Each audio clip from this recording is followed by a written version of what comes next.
حي على الصلاة.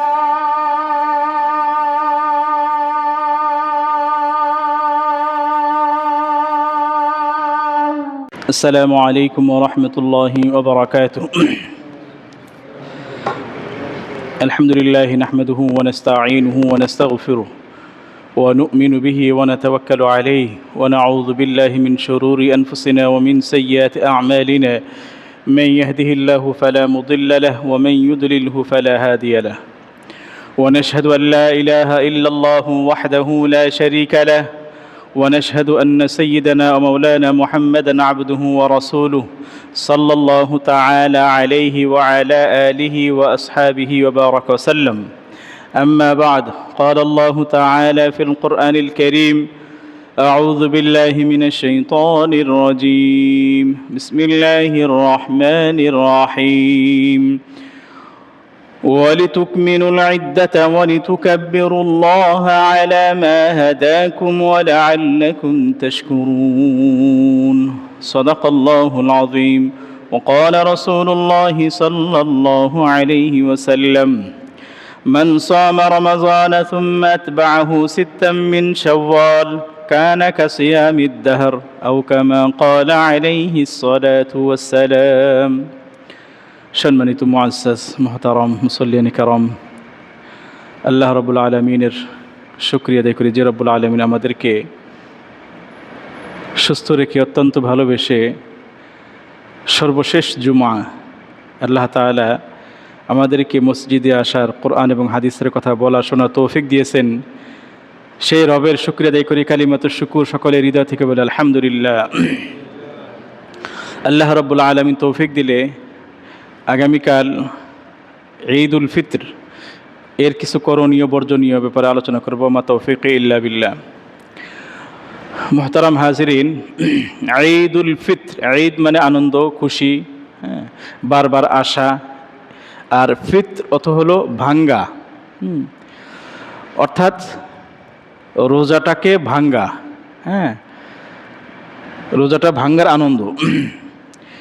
এজন্য যে কী দিয়ে ভাঙব, প্রথমেই এই জন্য রাসূল সাল্লাল্লাহু আলাইহি ওয়াসাল্লাম ঈদের দিন সকালবেলায় কি করতেন? খেজুর খেতেন, অর্থাৎ রোজাটাকে ভেঙে দিয়েছেন আনন্দের সাথে। রাসূল সাল্লাল্লাহু আলাইহি ওয়াসাল্লাম সকালবেলা ঈদের যাওয়ার আগে হাদিসে আসছে ইয়াকুলুহুন্না বিতরন, বেজোড় সংখ্যা খেজুর খেতেন। এজন্য আমাদের খেজুর না থাকলে আমরা মিষ্টি খাবো, যাদের বাসায় খেজুর আছে খেজুর খাওয়া পালন করবো, সুন্নত করবো, আর না হলে আমরা মিষ্টি খাবো। রাসূল সাল্লাল্লাহু আলাইহি ওয়াসাল্লাম ঈদগাহে যাওয়ার আগে কিছু খেতেন, এটা হলো ঈদুল ফিত্রে। আর ঈদুল আজহার ভিতরে রাসূল সাল্লাল্লাহু আলাইহি ওয়াসাল্লাম না খেয়ে যেতেন। কুরবানি করার পরে কুরবানি গোশত দিয়ে প্রথমে ওটা আহার করতেন, খাবার খেতেন, এটা হলো কুরবানির। আর কিন্তু ঈদুল ফিত্রে রাসূল সাল্লাল্লাহু আলাইহি ওয়াসাল্লাম এই বেজোড় সংখ্যা খেজুর খেয়ে তারপরে যেতেন।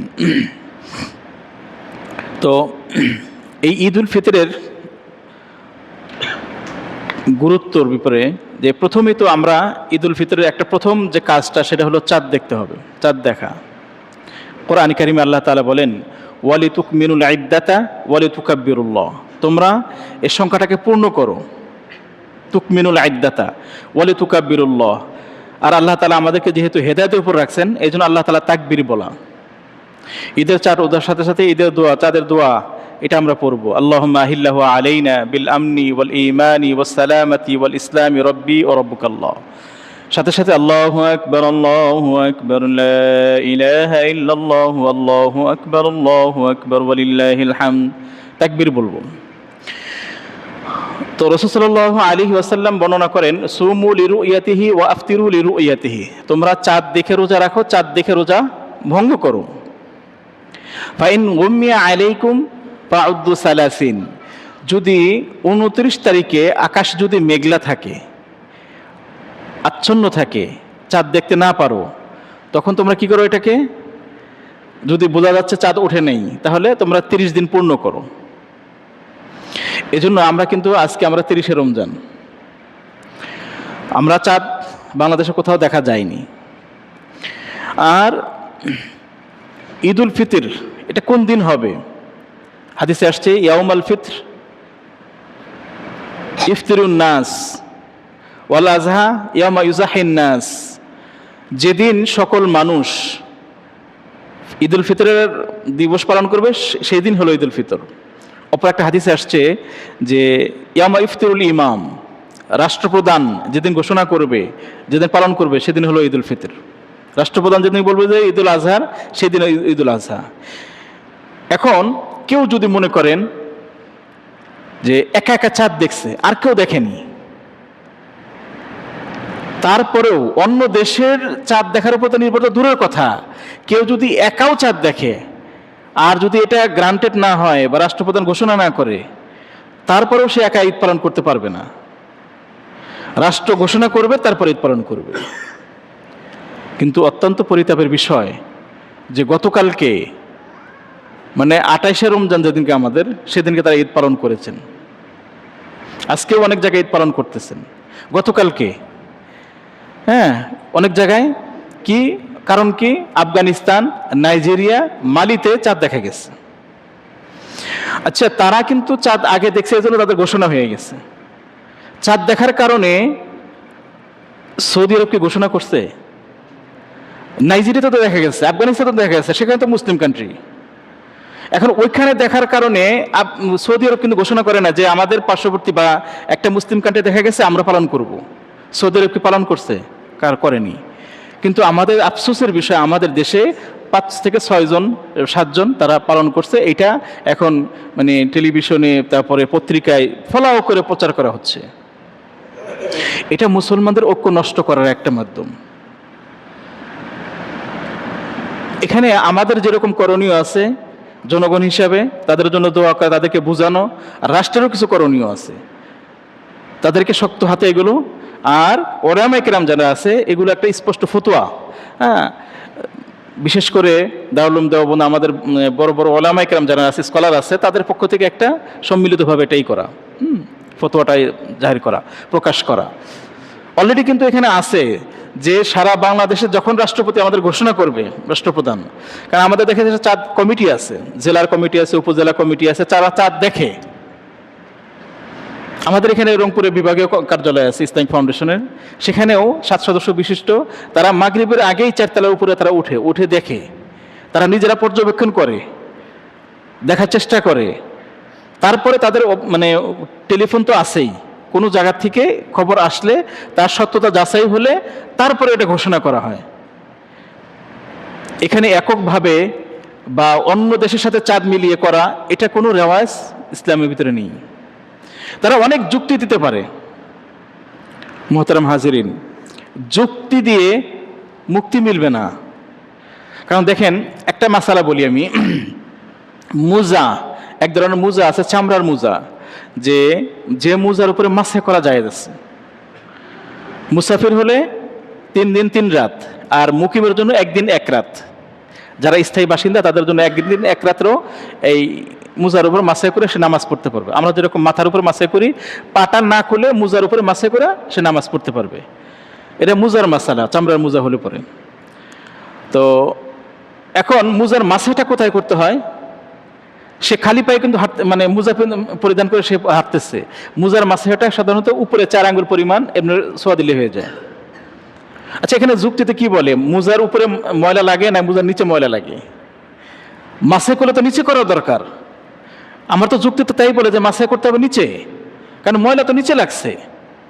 কিন্তু এতে বলে না, মাসেটা হবে উপরে।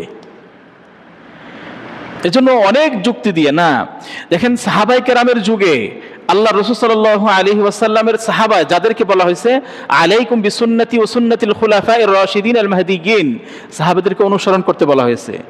হাদিসে এটাও আসছে, মা আনা আলাইহি ওয়া আসহাবি, আমি এবং আমার সাহাবারা যে পথে আছে তোমরা সেই পথকে ধরে রাখো। তোমরা আমার সুন্নতকে, আমার সাহাবায়ে কেরামের সুন্নতকে আঁকড়ে ধরো। সাহাবায়ে কেরামের যুগে কি হয়েছে, ইবনে আব্বাস রাদিয়াল্লাহু তাআলা আনহু থেকে একটা রিওয়ায়াত আসছে যে সিরিয়াতে চাঁদ দেখা গেছে শুক্রবারে, আর ইবনে আব্বাস রাদিয়াল্লাহু তাআলা আনহু তারা মক্কাতে দেখা গেছে হলো শনিবারে। তারপরে তারা শুক্রবার থেকে রোজা রাখছে, আর তারা পরের দিন থেকে রোজা রাখছে। শুক্রবার দেখছে শনিবার রোজা রাখছে, শনিবার দেখছে রবিবার রোজা রাখছে। তো পাশাপাশি সিরিয়া এবং মক্কা তখনও কিন্তু কি উদ্ধৃতি দিছে ইবনে আব্বাস রাদিয়াল্লাহু তাআলা আনহুমা বলছেন, রাসূল সাল্লাল্লাহু আলাইহি ওয়াসাল্লাম বলছেন সুমু লিরুয়াতিহি ওয়া আফতিরু লিরুয়াতিহি, তোমরা চাঁদ দেখে রোজা করো, চাঁদ দেখে রোজা ভঙ্গ করো। এই জন্য মুহতারাম হাজিরিন, আমরা এইদিকে মানে বিশেষ করে এই বিশৃঙ্খলা দিকে যাব না, আমরা সারা বিশ্বের মুসলমানদের সাথে একটা মাসালা যেভাবে থাকবো সেভাবে আমরা করব। আজকে ওই আমাদের এক গ্রুপ মালিতে বা আফগানিস্তানে চাঁদ দেখে তারা পালন করছে, অথচ কিন্তু সৌদি আরব থেকে তারা শিক্ষা নেওয়া দরকার ছিল, যে তারা তো পালন করলো না। তাহলে আমরা কিরকম, আমরা কেন বিশৃঙ্খলা করো মুসলমানদের মধ্যে? আল্লাহ তাআলা আমাদের সকলকে বুঝার তৌফিক দান করুন, আমিন। দ্বিতীয় কথা হলো, এই ঈদটা আসছে, রাসূল সাল্লাল্লাহু আলাইহি ওয়াসাল্লাম মক্কা থেকে যখন মদিনায় আসেন তখন দেখলেন তারা দুইটা দিন নেওরুজ অর্থাৎ মেহেরজান দুইটা দিবস পালন করত, আনন্দ উৎসব করত। তো রাসূল সাল্লাল্লাহু আলাইহি ওয়াসাল্লাম তাদের জিজ্ঞাসা করলেন, মা হাদানিল ইয়াউমান, এই দুইটা দিন কি? তারা বলেছিলেন, কুন্না নালআবু ফীহিমা ফিল জাহিলিয়া, আমরা জাহিলি যুগে আনন্দ উৎসব করতাম, এজন্য আমরা এটা ধারাবাহিকতা রেখেছি। তখন রাসূল সাল্লাল্লাহু আলাইহি ওয়াসাল্লাম বলেন, কাদ আবদালাকুমুল্লাহু বিহিমা খায়রাম মিনহুমা, যে আল্লাহ তাআলা তোমাদের এই দুই দিনের পরিবর্তে উত্তম দুটো দিন দিয়েছেন, সেটা হলো ইয়াউমুল ফিতরি ওয়া ইয়াউমুল আযহা। একটা হলো ঈদুল ফিতর, একটা হলো ঈদুল আযহা। এজন্য এই ঈদুল ফিতর এবং ঈদুল আযহা আমাদের জন্য, আমরা কিন্তু মুসলমান, আমাদের কিন্তু একটা আকীদা আছে, আমাদের একটা সংস্কৃতি আছে। আর ঈদটা কি শুধুমাত্র আনন্দ না, একটা ইবাদত, শুধু আনন্দ না, কিন্তু এটা কিন্তু আমাদের জন্য একটা ইবাদত। আর হাদিসে আসছে, আল্লাহ রাসূল সাল্লাল্লাহু আলাইহি ওয়াসাল্লাম বলেন যে এই দিনে ফেরেশতারা রাস্তার পাশে দাঁড়িয়ে থাকেন, ঘোষণা করতে থাকেন, হ্যাঁ, তাদের জন্য পুরস্কারের দিন, এটা ঈদের দিনেরও পুরস্কারের দিন। একটা হাদিসে আসছে, তো আল্লাহ রাসূল মানে আল্লাহ তাআলা হাদিসে কুদসি আল্লাহ তাআলা বলেন তার ফেরেশতাদের সাথে আত্মগর্ব করে বলেন, বাহাবি মালাইকা, তা ফেরেশতাদেরকে সাথে সাথে বলেন যে এই ফেরেশতারা, আমার এই বান্দারা যারা কোনো শ্রমিক কাজটা শেষ করেছে তার কি বিনিময় হতে পারে, যে তার কাজ শেষ করেছে, যে শ্রমিক তার কাজটা শেষ করেছে, আমার বান্দা বান্দিরা আমার হুকুম পালন করেছে, এখন তার কি বিনিময় হতে পারে? তখন তাকে মানে ফেরেশতারা বলবে যে উত্তম হলো তার পরিশ্রমিক তাকে দিয়ে দেওয়া। তখন ঘোষণা করা হবে, হ্যাঁ, কাদ গফারতু লাকুম, তোমাদেরকে সকলকে ক্ষমা করে দেওয়া হলো, সুবহানাল্লাহি ওয়া বিহামদিহি, ওয়া বাদদালতু সাইয়্যাতিকুম হাসানাত, আর এই তোমাদের যে সমস্ত গুনাহ ছিল, এখন কোনো জায়গায় যদি দেখবেন একটা লেখার পরে কাটা দিলে পরে যে এইটা বাতিল, পরীক্ষার হলে লিখছেন এক পৃষ্ঠা, লেখার পরে মনে হলো যে প্রশ্নের উত্তরটা হয়তো সঠিক না, কি করলেন, একটা টান দিয়ে কেটে দিলেন, পৃষ্ঠাকে রোলো না, মানে ছিঁড়ে নিয়ে গেলেন, পৃষ্ঠা তো রোলো, কিন্তু শুধু কাটা দাগ দেওয়া হলো। কিন্তু আমাদের জীবনের যে সমস্ত গুনাহগুলো, যে আল্লাহ তাআলা আমাদের গুনাহগুলো মাফ করে দিলেন, তাহলে জায়গাগুলো কি করবেন, আল্লাহ তাআলা সব দ্বারা পরিবর্তন করে দিবেন, সুবহানাল্লাহি ওয়া বিহামদিহি। হ্যাঁ, ইরজিউ, তোমরা ফিরে যাও, হ্যাঁ, তোমরা মাগফুরাল লাকুম, তোমরা একদম গুনাহমুক্ত ভাবে তোমরা তোমাদের পরিবারের কাছে ফিরে যাও। কত সুন্দর ব্যবস্থা রেখেছেন। হ্যাঁ, আমরা তো মনে করি যে ঈদের আনন্দ মানে নতুন জামা পরলেই ঈদ হবে না, ঈদ তো তাদের জন্য যারা সারাটা মাস আল্লাহ তাআলার হুকুম বাস্তবায়ন করেছেন, যারা সারাটা মাস আল্লাহ তাআলার হুকুমগুলো বাস্তবায়ন করেছেন, তাকওয়া অর্জন করেছেন, ধৈর্য ধারণ করেছেন, কারণ এটা রহমতের মাস, মাগফিরাতের মাস। অথচ দেখা যায় আমাদের দেশে দিন যায়, আস্তে আস্তে লোক কমতে থাকে। তো মুহতারাম হাজিরিন, আমাদের মাঝে যে ঈদুল আছে, এই ঈদের কিছু সুন্নত আছে, এই সুন্নতগুলো আমাদের খুঁজে ওলামায়ে কেরামের কাছে যাওয়া এবং জিজ্ঞাসা করে আমল করা, এবং বইগুলো পড়ে আমরা আমল করবো ইনশাআল্লাহ। এক নম্বর হলো যে আমরা নতুন চাঁদ দেখে দোয়া করব, চাঁদ দেখব, হ্যাঁ, শুধু ফেসবুকের উপরে বা খবরের উপরে আমরা নির্ভরশীল থাকবো না, আমরা চাঁদ দেখার চেষ্টা করব।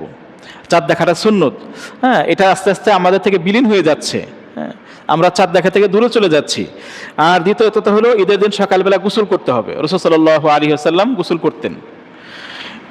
সুগন্ধি ব্যবহার করা, উত্তম পোশাক পরা, উত্তম পোশাক মানে এটা না নতুন পোশাক, হ্যাঁ, কারো কাছে নতুন পোশাক না থাকলে তার পোশাকের মধ্যে যেটা ভালো সেটা পরা, যে টুপিগুলো নোংরা বা জামাটা নোংরা এরকম না, ভালো পোশাক পরা, আজওয়াদ আলবাস মিনাল আজওয়াদ, যে উত্তম পোশাক যেটা ভালো উত্তম সেই পোশাকটা পরিধান করা। আর তাকবীর দিতে দিতে ঈদগাহে আসা, সকালে আসা, এরকম না, অনেক সময় দেখা যায় যে ইমাম সাহেব নামাজে দাঁড়াইছে তখন দৌড়ে দৌড়ে আসতেছে। আলহামদুলিল্লাহ আমাদের এখানে ঈদের জামাত হবে 8টার সময়, হ্যাঁ 8টার সময়, ঠিক 8টার সময়ই হবে। এই জন্য আমরা সকাল সকাল, খুব সকাল সকাল চলে আসব। রাসূল সাল্লাল্লাহু আলাইহি ওয়াসাল্লাম ঈদ উল ফিতরে একটু দেরি করতেন, ঈদ উল আজহা খুব তাড়াতাড়ি করতেন। আধা ঘন্টা বা 40 মিনিট 35 মিনিট পরে ঈদ উল আজহা নামাজ পড়তেন, আর 1 থেকে 1.5 ঘন্টার ভিতরে ঈদ উল ফিতরের নামাজ পড়তেন। তো এই জন্য আমাদের এখানে এই নামাজের টাইম রাখা হয়েছে 8টার সময়। আমরা খুব সকাল সকালে চলে আসব, নতুন পোশাক পরে, সুগন্ধি ব্যবহার করে, তাকবীর বলতে বলতে। আমরা কিন্তু তাকবীর বলি না, হ্যাঁ তাকবীরটা বলা কোরআনের আয়াত আছে, ওয়ালি তুকমিনুল ইদ্দাতা ওয়ালি তুকাব্বিরুল্লাহ, যে তোমরা দিনগুলো গণনা পূর্ণ করো আর আল্লাহ তাকবীর দিতে দিতে আসো। আল্লাহু আকবার, আল্লাহু আকবার, লা ইলাহা ইল্লাল্লাহু আল্লাহু আকবার ওয়ালিল্লাহিল হামদ। এইভাবে তাকবীর দিতে দিতে আমরা আসবো। ছোট বাচ্চারা, আমাদের ছোট ভাইয়েরা থাকে, তারপর ছোট সন্তানরা থাকে, তারা শিখবে কোথা থেকে যদি আমরা এগুলো না বলি? আমরা বলবো, তাদেরকেও বলাবো ইনশাআল্লাহ। আর দ্বিতীয় কথা হলো, ঈদ উল ফিতরে যাওয়ার আগে অবশ্যই আমরা মিষ্টিমুখ করে আসব। খেজুর হলে ভালো, না হলে মিনিমাম মিষ্টি আমরা খেয়ে আসব। আর ঈদ উল ফিতরের পূর্বে যে ঈদ আসার সময় প্রয়োজন না থাকলে হেঁটে আসা, যদি ওজোর থাকে তাহলে গাড়ি আসতে পারে, না হলে উত্তম হলো, সুন্নত হলো মাশিয়ান, হেঁটে হেঁটে আসা। আর রাস্তা পরিবর্তন করা, খালাফাত তারিক, হাদিসে আসছে আল্লাহ রাসূল সাল্লাল্লাহু আলাইহি ওয়াসাল্লাম আসতেন এক রাস্তা দিয়ে, যেতেন আর এক রাস্তা দিয়ে। এই যে সুযোগ থাকলে আমরা রাস্তা চেঞ্জ করব, রাস্তা পরিবর্তন করে যাব। আর ঈদে একজন আরেকজনের সাথে শুভেচ্ছা বিনিময় করা, আমাদের দেশে বলা হয়, কি বলে? ঈদ মুবারক, তাই না? এটা বলা যায় যাচ্ছে, কেন এটা আমাদের প্রচলিত। হ্যাঁ, ঈদুকুম মুবারক, আপনার ঈদটা মুবারক হোক। হ্যাঁ, তবে হাদিসে আসছে যে শব্দটা আছে ওটা বলতে পারলে ভালো। হ্যাঁ, তাকাব্বালাল্লাহু মিন্না ওয়া মিনকুম সালিহাল আমাল ওয়া তাআত।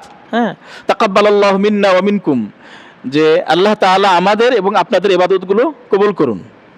দোয়া করা, তাকাব্বালাল্লাহু মিন্না ওয়া মিনকুম সালিহাল আমাল ওয়া তাআত। আল্লাহ তাআলা আমরা যে সারা বছর, সারা মাসে যেগুলো আমরা ইবাদত করেছি, আল্লাহ তাআলা আমাদের ইবাদতগুলো কবুল করুন, এভাবে দোয়া করা। আর অনেক সময় দেখা যায় যে কোলাকুলি করা, দীর্ঘদিন পরে দেখা হলে কোলাকুলি করা আছে, কিন্তু দেখা যাচ্ছে একসাথে বাবা আসছে, একসাথে এসে আমরা ঈদগাহে আবার কোলাকুলি করতেছি, এইটা না। কোলাকুলি কখন করে? মুসাফা করা, হ্যাঁ, তারপরে সালাম বিনিময়, কোলাকুলিটা অনেকদিন পরে, অনেক দূরবর্তী, অনেকদিন ছিল না, তার সাথে দেখা হয়েছে, তার সাথে কোলাকুলি করা। আর কিছু বর্জনীয় আছে কিছু, কারণ এই রমজান মাস আমাদের কিন্তু ইবাদতের একটা বসন্ত ছিল, ইবাদতের মাস ছিল। প্রত্যেকটা, যেমন ব্যবসায়ীদের একটা মাস থাকে, হ্যাঁ, তারা ওই মাসটাকে খুব গনিমত মনে করে, তো এরকম ইবাদতের মাস, ইবাদতের বসন্তকাল ছিল আমাদের রমজান মাস। যে এই মাসে আমরা কি করেছি? কিয়ামুল লাইল করেছি, রোজা রেখেছি, কোরআন তেলাওয়াত করেছি, অনেকে তাহাজ্জুদ নামাজে অভ্যস্ত হয়েছি। এই জিনিসগুলো কিন্তু ছাড়া যাবে না। তাকওয়া অর্জন করেছি, তাহলে এই কিয়ামুল লাইল, তারপরে কোরআন তেলাওয়াত, এগুলো কিন্তু চলমান থাকতে হবে। হাদিসে আসছে, আল্লাহ রাসূল সাল্লাল্লাহু আলাইহি ওয়াসাল্লাম বর্ণনা করেন, মান সামা রমাযান সুম্মা আতবাউ সিত্তাম মিন শাওয়াল কানা কাসিয়ামিদ দাহর আও কামা ক্বালা আলাইহি সাল্লাতু ওয়াসসালাম। যে ব্যক্তি রমজানের রোজাগুলো রাখলো এবং পরবর্তীতে 6 দিনের, শাওয়াল মাসে 6 দিন রোজা রাখলো, সেই জন্য সারা বছর রোজা রাখার সওয়াব পাইল। সুবহানাল্লাহ, সারা বছর রোজা রাখার সওয়াব আল্লাহ তাকে দান করবেন। কোরআন কারীমের একটা আয়াত আছে, মান জা বিল হাসানাতি ফালাহু আশরু আমসালিহা, যে ব্যক্তি একটা ভালো কাজ করবে, আল্লাহ তাআলা একটা ভালো কাজের বিনিময়ে 10 গুণ সওয়াব দিবেন। মানে আল্লাহ তাআলার স্টার্টিং কিন্তু 1 থেকে শুরু হয় না, আল্লাহ তাআলা স্টার্টিং শুরু হয় কত থেকে? 10 থেকে। 10 থেকে আল্লাহ তাআলা শুরু করেন। একটা সওয়াবের কাজের বিনিময়ে, একটা ভালো কাজের বিনিময়ে আল্লাহ তাআলা 10 থেকে নাকি শুরু করেন। কোন পর্যন্ত থেকে? ইলা সাবঈমিয়াতি জিয়াফিন, 700 গুণ পর্যন্ত বৃদ্ধি হয়। আল্লাহ তাআলা অন্তরটাকে দেখবেন। আর তাকওয়া হাহুনা, অন্তরে তাকওয়াটা আল্লাহ তাআলা দেখবেন, যে সে কোন নিয়তে দিয়েছেন, তার নিয়তের উপর নির্ভর করে সওয়াবটা বৃদ্ধি হতে থাকবে। কুল্লু আমাল ইবনি আদম ইযআফুল হাসানাতু বিআশরি আমসালিহা, হ্যাঁ, যে প্রত্যেকটা বনি আদমের আমলগুলো, নেকিগুলো আল্লাহ তাআলা 10 গুণ করে বৃদ্ধি করে দিয়ে থাকেন। আর রোজাটা আল্লাহ তাআলা বলেন এটা আমার জন্য, আস-সাওমুলি ওয়া আনা আজিজি বিহি। রোজাটার মাসালাটা ভিন্ন, রোজার মাসালা আল্লাহ তাআলা বলেন এই রোজাটা আমার জন্য করে, কারণ নামাজ কিন্তু মানুষকে দেখানো যায়, মানুষ দেখে, যাকাত দিলে মানুষ দেখে, হজ করলে মানুষ দেখে। বাকি রইল কোনটা? রোজা। রোজাটা কি কাউকে দেখানো যায়?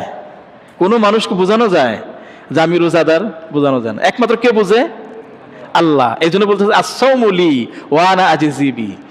কারণ কাউকে আপনি বুঝাতে পারবেন না আপনি রোজা, আপনি হয়তো মনে বলবেন মুখে, কিন্তু আসলে রোজা রাখছেন কি রাখছেন না এটা কে দেখে? একমাত্র আল্লাহ তাআলা। যে এই যে মানে প্র্যাকটিক্যাল একটা মানে ইবাদত, যে আল্লাহ তাআলাকে সার্বক্ষণিক স্মরণ, আমার সামনে সবকিছু থাকার পরেও আমার ক্ষুধা আছে, চাহিদা আছে, সবকিছু কেউ নাই, তারপর আমি খাচ্ছি না, কার ভয়ে? আল্লাহ তাআলার ভয়ে। জানি এটা আমাদের বিশ্বাস, এটা ইয়াকিন যে আর কেউ দেখুক না দেখুক আল্লাহ তাআলা দেখতেছেন। এজন্য হাদিসে আসছে আস-সাওমু লি, রোজা আমার জন্য রাখে, ওয়া আনা আজজি বি, আমি এর বদলা দিব। তো ওই যে আল্লাহ তাআলা যে জিনিসটা দেখতেছেন, চাচ্ছেন, এটাই কিন্তু তাকওয়া। এটাই কিন্তু তাকওয়া, যে আল্লাহ তাআলাকে আমি ভয় করে খাচ্ছি না। দেখেন আল্লাহ তাআলা কি করেছেন, দুটো হালাল জিনিস, খাবার হালাল না, হালাল জিনিসকে দিনের বেলা হারাম করেছেন। স্ত্রীর কাছে যাওয়া হালাল, এটা হারাম করেছেন। যে জিনিস হালাল আল্লাহ তাআলা কিছুক্ষণের জন্য ওটা হারাম করেছেন, আর আল্লাহ তাআলাকে ভয় করে আমরা ওই জিনিসটাকে ত্যাগ করেছি। সেই বান্দায় কিভাবে ঈদের পরে আবার সে জুলুম করবে, অন্যায় করবে, সুদ ঘুষ দুর্নীতি করবে? কারণ আল্লাহকে দেখে না তখন, নাকি শুধু আল্লাহ তাআলা রোজার মাসে দেখে, রোজার সময় দেখে? এই যে তাকওয়াটা, এই তাকওয়াটা অর্জন করার জন্য কিন্তু রমজানের প্র্যাকটিক্যালটা শিক্ষা দেওয়া হয়েছে। আল্লাহ তাআলা কোরআনে বলেন কুতিবা আলাইকুমুস সিয়াম কামা কুতিবা আলাল লাযিনা মিন ক্বাবলিকুম লাআল্লাকুম তাত্তাকুন। তোমাদেরকে রোজা ফরজ করে মানে মুত্তাকি হওয়ার জন্য। আর কোরআনটা কি বলেছেন? আলিফ লাম মিম যালিকাল কিতাব লা রাইবা ফীহি হুদাল লিল মুত্তাকিন। এই কিতাবটা এমন একটা কিতাব যার ভিতরে কোনো সন্দেহ নাই, এটা মুত্তাকিদের জন্য, এটা গাইডলাইন, এটা হুদাল লিল মুত্তাকিন, হেদায়েত। আর অপরদিকে আল্লাহ তাআলা বলতেছেন ওয়াইদ্দাত লিল মুত্তাকিন, জান্নাত, ওয়াসারিউ ইলা মাগফিরাতিন মির রাব্বিকুম ওয়া জান্নাতিন আরদুহাস সামাওয়াতু ওয়াল আরদ ওয়াইদ্দাত লিল মুত্তাকিন। আর আল্লাহ তাআলা জান্নাত বানাইছেন মুত্তাকিদের জন্য। সুবহানাল্লাহি ওয়া বিহামদি। কোরআন প্রেরণ করেছেন মুত্তাকিদের জন্য, রোজা করেছেন মুত্তাকিদের জন্য, আর জান্নাত বানাইছেন কার জন্য? মুত্তাকিদের জন্য। এজন্য ভাইয়েরা আমার, মুত্তাকি তাকওয়া অর্জন করতে হবে। নামাজ ছাড়া যাবে না। রমজান মাসে যেরকম 5 ওয়াক্ত নামাজ আমরা খুব গুরুত্বের সাথে পড়ছি, আমরা কিন্তু রোজার পরে কিন্তু গুরুত্ব ছেড়ে দিব নামাজ? ছাড়বো? 5 ওয়াক্ত নামাজ আল্লাহ তাআলা আমাদের সকলকে জামাতের সাথে পড়ার তৌফিক দান করুন। কোরআনে বর্ণনা করছেন যে একজন জাহান্নামীকে জিজ্ঞাসা করবে, সূরাতুদ দাহর আল্লাহ তাআলা বলতেছেন মা সালাকাকুম ফি সাকার, তোমাদের কিসে জাহান্নামে তোমাদেরকে নিয়ে আসলো? মা সালাকাকুম ফি সাকার। তখন সে বলবে ক্বালু লাম নাকু মিনাল মুসাল্লিন, আমরা তো নামাজই ছিলাম না, আমরা তো নামাজ পড়তাম না, নামাজ তো আমরা ছেড়ে দিয়েছি। সূরাতুল মাউনে আমরা পড়ি না? অনেকেই তো সবার কাছে মুখস্থ সূরাতুল মাউন। ফাওয়াইলুল লিল মুসাল্লিন, ওই সমস্ত মুসল্লিদের জন্য ওয়াইল, দুর্ভোগ, জাহান্নাম। আল্লাযীনা হুম আন সালাতিহিম সাহুন। সাহুনের ব্যাখ্যা হলো যারা নামাজ পড়ে না তারাও সাহুনের অন্তর্ভুক্ত, আবার যারা নামাজ পড়ে কিন্তু গাফেল, নামাজে কি পড়তেছি এটার ব্যাপারে উদাসীন। নামাজে কি পড়তেছি, আমার নামাজের ভিতরে আমার খুশু নাই, খুশু নাই, উনিও এইটার ভিতরে অন্তর্ভুক্ত। এজন্য নামাজটাও পড়বো, খুশুর সাথে আদায় করব। আর এই রোজা যেরকম গুরুত্ব দিয়েছে নামাজের ভিতরে, নামাজ গুরুত্ব দিয়েছে রোজাটাও সারা বছর রাখার চেষ্টা করব। রাসূল সাল্লাল্লাহু আলাইহি ওয়াসাল্লাম প্রতি মাসের প্রতি চাঁদের 13, 14, 15 এই 3 দিন রোজা রাখতেন। আর প্রতি সপ্তাহে 2 দিন রোজা রাখতেন, সোমবার, বৃহস্পতিবার। আর বিশেষ করে শাওয়ালের এই 6টা রোজা রাখবো। কোরআনে আছে যে এক একটা আমলের 10 গুণ, তাহলে 30 দিনে আমরা 10 গুণ কত? 300। আর যদি 6টা রাখি তাহলে কত হলো? 360, তাই না? তাহলে পুরো বছরের রোজা রাখবে। এই জন্য শাওয়াল মাসের 6টা রোজা রাখবো, ইনশাআল্লাহ রাখবো। তো এই 6টা রোজা কি ধারাবাহিক রাখবো নাকি ভেঙে রাখবো? সবভাবে রাখা যায়, লাগাতারও রাখা যায়, তবে ভেঙে রাখাটা উত্তম। শাওয়াল মাসে রাখতে হবে। এরপরে আমরা এই যে ঈদের আনন্দটা, এই ঈদটাকে সার্বজনীন করার জন্য আমাদের কিন্তু ইসলামে একটা বিধান দিয়েছেন, সেটা হলো সাদকাতুল ফিতর। আল্লাহ রাসূল সাল্লাল্লাহু আলাইহি ওয়াসাল্লাম এটাকে ওয়াজিব করেছেন। হাদিসে 2টা সিগনিফিকেন্স কারণ বর্ণনা করেছেন, যে তুআমাতাল লিল মাসাকিন, হ্যাঁ, যারা গরিব আছে তাদেরকে খাবারের ব্যবস্থা করে দেওয়া, আর তুহরাতান লিস-সাইম, এই রোজাদারকে পবিত্র করা মিনাল লাগভি ওয়ার রাসাব আর রাফাস, যে আমাদের রমজান রোজা রেখে অনেক সময় ভুল ত্রুটি হয়েছে, আমরা আল্লাহ তাআলা যেভাবে বলছেন এভাবে রাখতে পারিনি।